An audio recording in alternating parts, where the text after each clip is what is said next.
Brought to you by Penguin.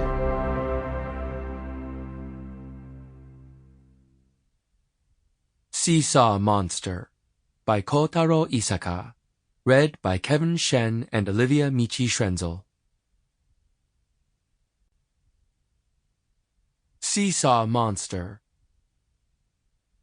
The newspapers are all buzzing about the Japan-US trade wars, but no one's talking about the mother-daughter-in-law wars under my roof.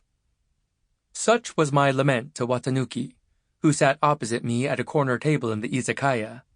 He sipped his beer and laughed dryly. Do you want people to be talking about that? Well, not exactly, no. A bunch of guys and girls who looked like college students were chanting coarsely, urging someone to chug. The speakers were playing the new hit from the idol group that sings and dances in roller skates. I get what you're saying, though. You do? Sure. Everyday problems might not make the news, but they're still a major headache when you're going through them. Exactly. I leaned across the table, beaming with appreciation. I could have hugged him.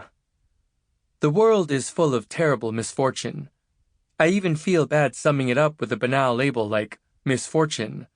Things like the JAL plane that crashed a few years back, or the volcanic eruption in Colombia, or that ceiling collapse at the disco. Thinking about all the people who suffered deep pain and loss in these incidents, my problems seem like tiny little scraps of garbage.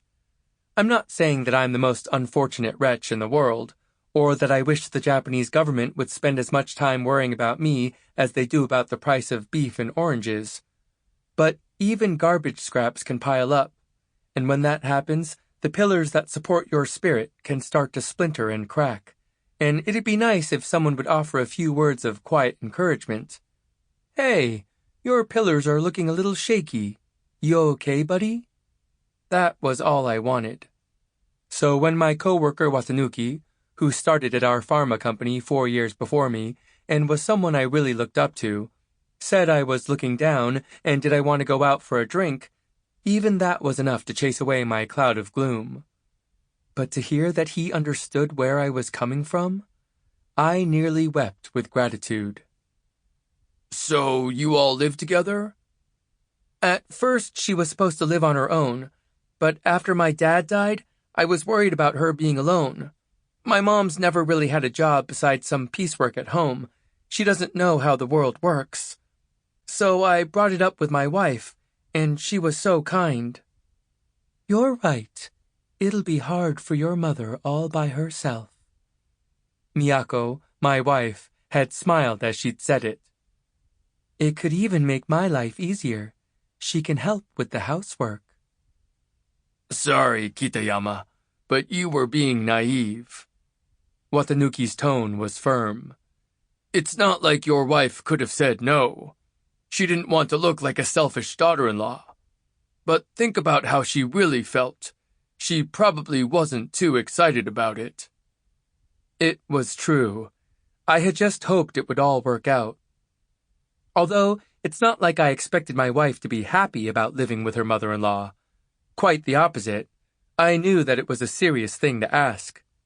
And since it was serious, I didn't think that she would put up a front and hide her true feelings. I also don't think I pressured her into it. She probably didn't want you to resent her, and figured she could tough it out.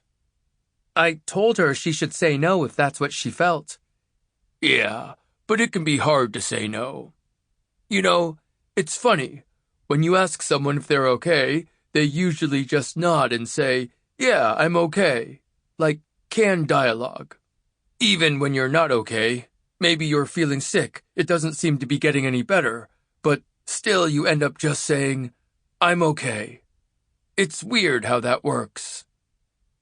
I thought back to English classes. How are you? I'm fine, thank you. An exchange of set phrases. Was that what had happened? Also, I bet your wife didn't start out thinking that she wouldn't get along with your mother. She probably thought that you'd all figure out living together, that she could make it work. See, you really get people, Watanuki. Sample complete. Ready to continue?